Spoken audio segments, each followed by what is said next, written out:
Ah, good collecturbation this week. This week we are featuring one of my favorite records ever. From 1981, it's Riot's Fire Down Under.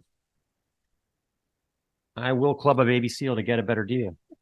Anyway, so the name comes from the old Honeymooners TV show, a group of New York kids that came together through neighborhood block parties.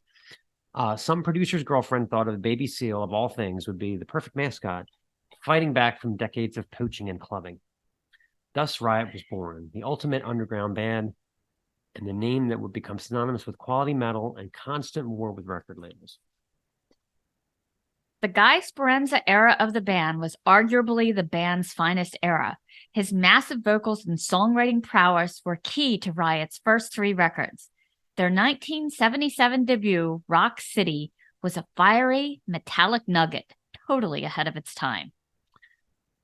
So they caught the attention of Capitol Records, who were apparently looking for a hot young band to provide a spark on Sammy Hagar's UK tour. They signed the band and released a second record, Narita, in 1979. It was a bad contract, and the band was forced to record the album in a studio known for radio jingles. But considering all this adversity, creating an album as solid as Narita is nothing short of a miracle.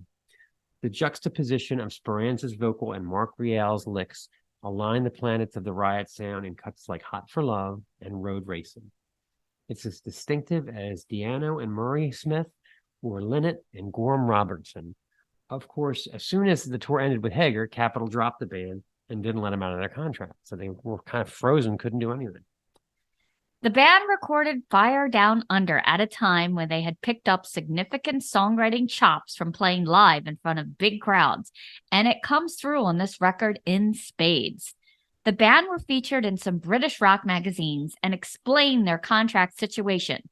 The UK fans were so rabid, they petitioned, and the fans in California eventually started spray painting Riot's logo on the Capitol Records building. You can't make this shit up. Eventually, between the pressure from EMI and UK, the fans picketing outside, Capitol released the band, and Fire Down Under came out on Elektra shortly thereafter. Okay, we're going to play a song. I want you to listen to the fire coming off the guitars. Listen to the razor-sharp songcraft in this song. It is one of the greatest ever. This is Outlaw.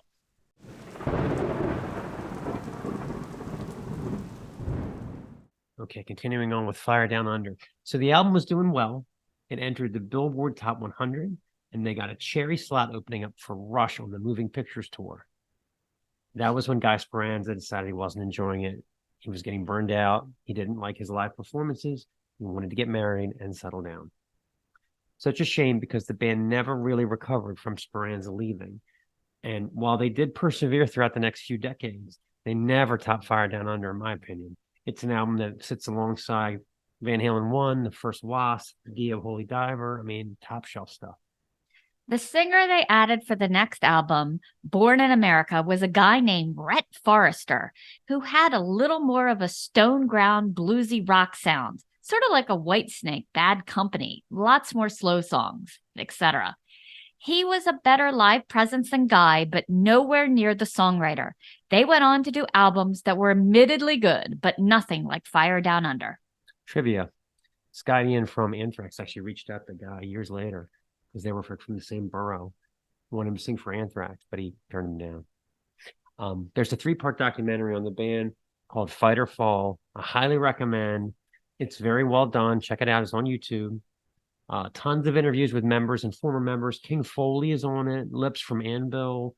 Their sort of Svengali producer, Steve Loeb. He just breaks your heart talking about how much money he sunk in to the band, trying desperately to break them, but he never could. So let's introduce the song. This is Swords and Tequila. This is the Snaggletooth Rock and Roll Podcast.